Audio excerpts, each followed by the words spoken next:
All praise be to the Most High, Ahayah, Bahashem Yashayah, work, all power and glory and honor be to him always and forever, for his mercy endure forever. Part of walking in righteousness is also telling the people of the judgment which shall come upon the earth, warning them so that they depart from evil before it's too late. A lot of churches have become watered down to the point that anyone talking of the extreme judgment to come is usually seen as a fire and brimstone type of ministry. Right. Let's go to Jude 1 and 21. Con. My elder. This is Jude 1 and 21. It says, keep yourself in the love of God, looking for the mercy of our Lord Yashayah Christ. So that's the first thing you do. You keep yourself in the love of the Most High.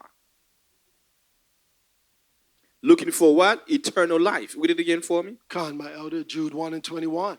Keep yourselves in the love of the Most High, looking for the mercy of our Lord Yashayah Christ. Looking for the mercy of the Most High God.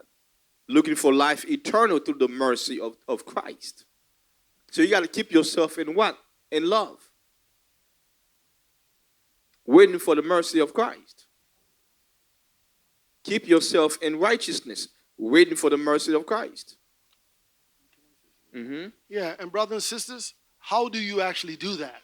Because it's simple. How do you actually, like the elder was just saying, keep yourself in the love of the Most High for the mercy of our Lord Yashayah Christ, eternal life?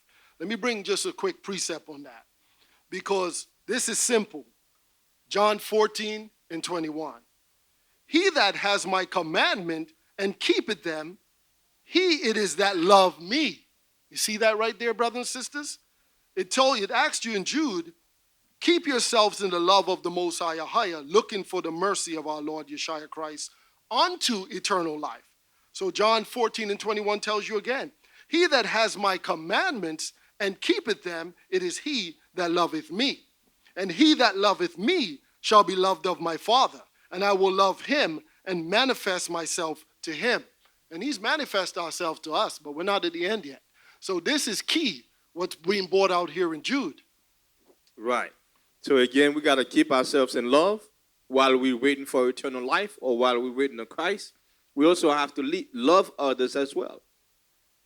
And it's going to show you how we go about it. Read on. Verse 22. And of some have compassion, making a difference. And of some have what? Compassion, making a difference. Right. So again, some of us have, mercy and pity on those who are in doubt. Those who don't, some people are not fully, want to follow this. Some people, you bring this truth to them with compassion, they listen. Some don't. Some are in doubt. Read. Verse 23. And others save with fear, pulling them out of the fire. And others what? And others saved with fear. And others are saved with fear. Some people, you bring this truth to them with compassion, very nice, very meek, and they are saved. You don't have to yell at them. You don't have to threaten them. You don't have to, tell them, God's going to bring judgment on you if you don't keep the law. They'll just listen. And they'll say, you know what? I think you're telling the truth. I can see what you're saying here. And you don't have to tell them, if they don't keep the law, they're going to go to hell. They'll just listen automatically, right? But some read. And some having compassion, making a difference. Verse 23. And others saved with fear. Some people are saved with fear. You got to tell them straight up, you're going to hell if you don't keep the commandments. That's how it is. Some people, anything you say don't work. You got to kind of let them know, yo, brother, you keep doing what you're doing, man, you ain't going to make it. Some people are saved like that. So you see, this is love as well. We're telling our people, listen, make a difference, change your ways, or you may not make it. That's what Job is saying here. Okay? This is how we keep ourselves in love, waiting for the eternal mercy of Christ. Right? Read on. And Elder, if you don't mind, even the great prophet Daniel knew how to conduct himself in order to receive protection from the Most High. Even Daniel Daniel 9:4 says, "And I prayed unto the Lord my God, and made my confession, and said, O Lord, great and dreadful God, keeping covenant and mercy to them that love him, and to them that keep his commandments." So it goes back to keeping the Most High's commandments. The war that's coming, you don't need to worry about that. Prepare your body, prepare your soul for what's about to come. And the Most High, like Daniel, will do what he needs to do to preserve you. Jude 1:23. "And others saved with fear, pulling them out of the fire, hating even the garments spotted by the flesh." Right. So again, some people, you have to understand also that, the fire of judgment is coming. So we have to warn other people and let them know, listen, if you don't repent, Most High will judge you. Like it says in Amos 4:11. Let's read Amos 4:11. God, elder.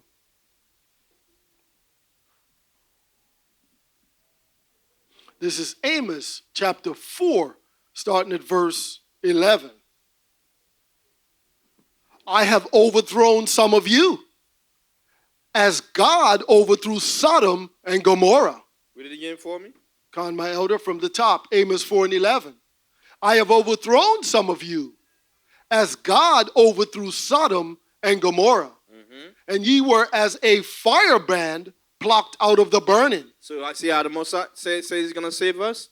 We were like a firebrand plucked out of the fire. Like he draws back from going into the fire and get burned.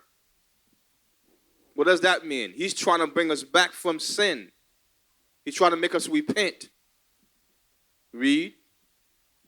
"Yet have ye not returned unto me, said the Lord." But you know our people, though. We still don't want to return unto him. Read on. Verse 12.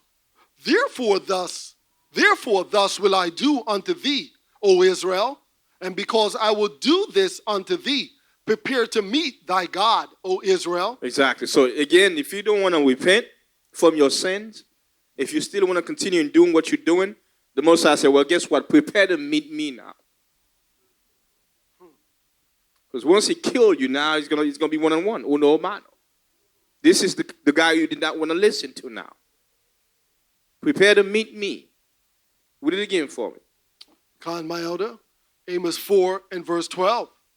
"Therefore thus will I do unto thee, O Israel, and because I will do this unto thee, prepare to meet thy power Ahayah, O Israel." No, read it from 11, right? Read 11 again. Con, my elder, Amos 4 and 11. "I have overthrown some of you, as God overthrew Sodom and Gomorrah, and ye were as a firebrand plucked out of the burning. Read. Yet have ye not returned unto me, saith the Lord." So again, the Most High show us judgment that are coming, telling us follow the law, giving us the right doctrine, and to stay away from our sins. Read. Verse 12. "Therefore thus will I do unto thee, O Israel, because I will do this unto thee. Prepare to meet thy God, O Israel." Prepare to meet the Most High. Since you don't want to, clean up your garment like the scripture says, right? Because it says your garment, even the garment spotted by the flesh. That means, which means, once your garment is dirty, that's a problem. So the Most High said, listen, man, I'll take away that filthy garment off of you. That garment's of sin. So we have to hit the garment of sin that's on us, so we don't get punishment.